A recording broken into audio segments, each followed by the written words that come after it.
नमस्कार, मैं रविश कुमार। जिसे कुछ गुरु आजकल र से रे माने किरण और विश माने तो आपको पता ही है, यानी जिसके मुंह से विश की किरणें निकलती हों वह है रविश।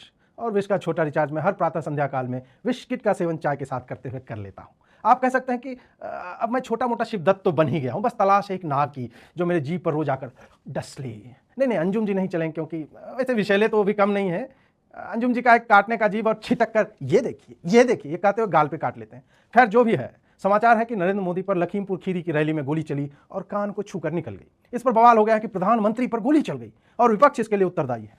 हालांकि ना तो मैं विपक्ष हूं ना ही उनका प्रवक्ता, फिर भी पार्टी और दलाल में से एक होने पर मेरा अधिकार बनता है कि मैं इस पर अपने 2 शब्द यानी 20-1 मिनट की बकलोली कर ही दूं। याद होगा कि मैंने दिल्ली दंगों में शाहरुख नाम के इस पिस्टलधारी को अनुराग मिश्रा बताने की चेष्टा की थी और कई लोग आज भी यही मानते हैं। आप कहेंगे रवीश जी, इसका दिल्ली दंगों से क्या संबंध तो मैं जापानी तेल और अंजुम का भी निकाल देता हूं, जबकि वो ना तो जापान गए ना ही तेल लगाते हैं, ये मैं जानता हूं। तो मेरे टैलेंट पे आप संदेह तो ना ही किया कर। अब आप यह फोटो देखिए, यह जो पिल है इसे ब्लड पिल कहते हैं, यानी इसे हाथ में से लेकर रगड़ लीजिए और रक्त जैसा द्रव निकलने लगेगा। अब इसका रंग और मोदी के चेहरे पर बहती हुई रक्त की 2 धाराओं का रंग मिला लीजिए। क्या आपको नहीं लगता कि इसमें स्नाइपर, राइफल, 20 वर्षीय रोहिंग्या अब्दुल आदि डिटेल जो जोड़े गए हैं वो सब सरकार आपकी है, आप कुछ भी कहानी बना सकते हैं, योजना के तहत नहीं किया जा सकता। मोदी ने पिछले 10 वर्षों में किया है क्या है? हर समय कैमरा लेकर चलते हैं तो एक्टिंग का, एंगल का, टाइमिंग का उन्हें तो अब तक पता चल ही गया होगा। बताइए कि कुछ लोग कहते हैं इन्हें नोबेल चाहिए, मैं तो कहता हूं इन्हें सबसे पहले ऑस्कर दे दीजिए, क्या एक्टिंग करते हैं। आप यह फोटो देखिए और यह फोटो देखिए, एक में ग्राफिक्स के सहारे माथे के भीतर दिमाग है और बाहर कान है, दूसरी फोटो में गोली के चलने की दिशा है जिससे गति का पता चलता है। आखिर कौन ऐसा माइकल आदमी यानी माइका लाल होगा जो एकदम उसी क्षण में उतने ही एंगल पर गर्दन मोड़ता है कि गोली लग भी जाए और ना भी लगे। पहली बात तो यह है कि गोली चली ही नहीं है, और यदि चली भी है तो सब कुछ स्टेज्ड है, एक नाटक है ताकि किसी अब्दुल को फिर से हिंदू मुसलमान की भट्टी में भून दिया जाए। चुनाव जीतने के लिए लोगों ने अपने पिता की मृत्यु तक को भुनाया है, तो ये उसके सामने तो कुछ भी नहीं है। यह व्यक्ति नौटंकी करता है, इससे पूछो कि गोरा क्यों होता जा रहा है तो स्टोरी फैला दी जाएगी कि ताइवानी मशरूम खाता है। इससे पूछो कि इतना काम कैसे कर लेता है तो किसी को इंटरव्यू में बुलाकर कह देगा 4 घंटे ही सोता है, जिसमें 2 घंटे तो सांस लेने में निकल जाते हैं और 2 सांस छोड़ने में। यानी यह व्यक्ति वस्तुतः सोता भी नहीं है, आंख बंद करके सांसें गिनता है कि कब सुबह हो और मैं राष्ट्र का कार्य करने में जुट जाऊं।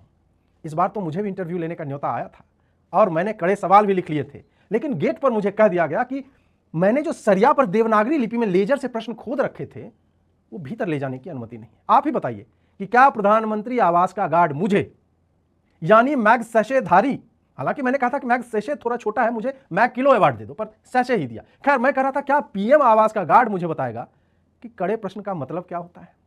चलिए मान लेते हैं किसी ने गोली चला दी और कान को छूकर निकल गई, तो क्या इसके लिए नरेंद्र मोदी स्वयं उत्तरदायी नहीं है?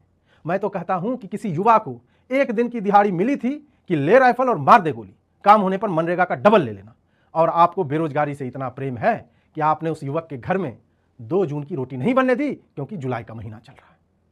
मोदी जी, क्या अब आप जून जुलाई करेंगे, जबकि आपको अच्छे से पता है कि 2 जून की रोटी एक मुहावरा है। आप सोचिए कि नरेंद्र मोदी यदि वह गोली खा ही लेते, माथा में थोड़ा लगवा ही लेते, थोड़ा दाहिने या बाहें हो ही जाते, तो हिंदू मुस्लिम सौहार्द का एक नमूना बनकर मरते। लेकिन भीतर में जो घृणा है उसने मोदी को, एक मुस्लिम युवा को भी, केवल एक को भी अस्थायी रोजगार तक करने नहीं दिया, तो बाकी के करोड़ों युवाओं की बात ही क्या करें। कुछ लोगों ने कहा कि उन्होंने शूटर को छत पर चढ़ते देखा और गैर भाजपा शासित राज्य की पुलिस को वो बताते रहे, पर उन्होंने कोई एक्शन नहीं लिया। मैं तो वैसे गोलियों का बहुत बड़ा जानकार नहीं हूं, पर मैं यह जानता हूं कि गोली चलाने के लिए बंदूक चाहिए होती है और सारा काम बंदूक, गोली और ट्रिगर का होता है, ठाए ठाए। इसमें रोहिंग्या अब्दुल यदि बंदूक के बगल में है तो क्या आप अब्दुल को दोष दे देंगे? यानी मैं सड़क पर जा रहा हूं और मेरे बगल वाले ने मारपीट कर दी तो आप मुझे जेल में डाल देंगे? यही कारण है कि दोष यदि किसी का है तो गोली का है, उस बंदूक का है जिसे 1000 लानतें भेजी जानी चाहिए। अब बात यह है कि क्या गोली वहां से चल सकती थी? क्या देश में गोलियां होनी चाहिए? क्या देश में आर्मी होनी चाहिए? क्या वह गोली वास्तव में गोली ही है या कुछ और है?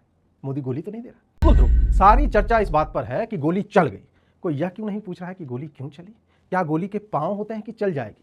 किसी अब्दुल के बंदूक उठा लेने, मैगजीन लोड करने, निशाना साधने और ट्रिगर दबाने से पहले एक पूरी जिंदगी होती है जो हमने या आपने नहीं जिया होता है।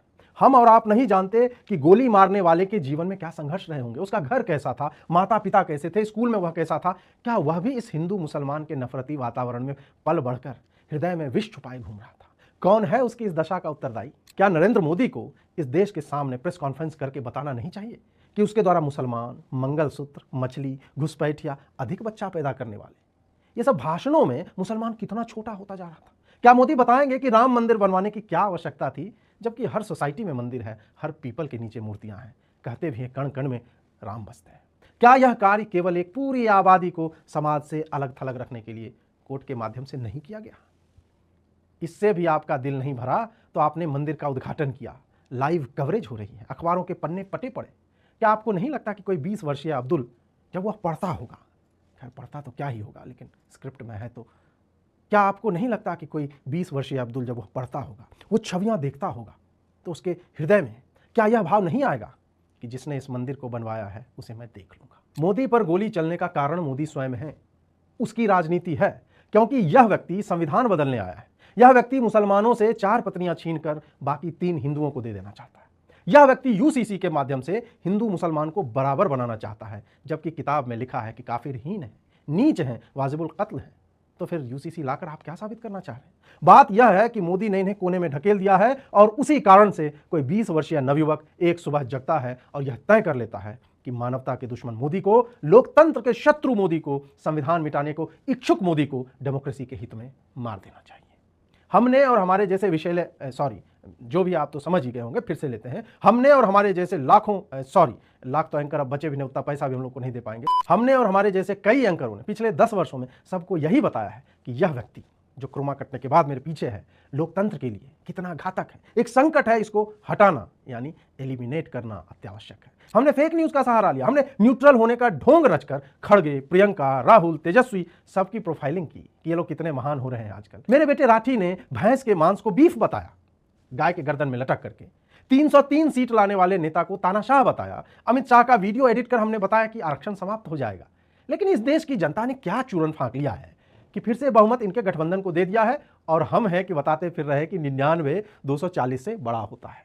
जिस व्यक्ति की दाढ़ी तक पक चुकी है, सारे बाल उजले हो गए हैं, वो क्या आधे युवाओं के देश का प्रतिनिधित्व कर सकता है? क्या जनसंख्या के भार से जूझते इस देश में 70 वर्ष से ऊपर के लोगों की आवश्यकता है?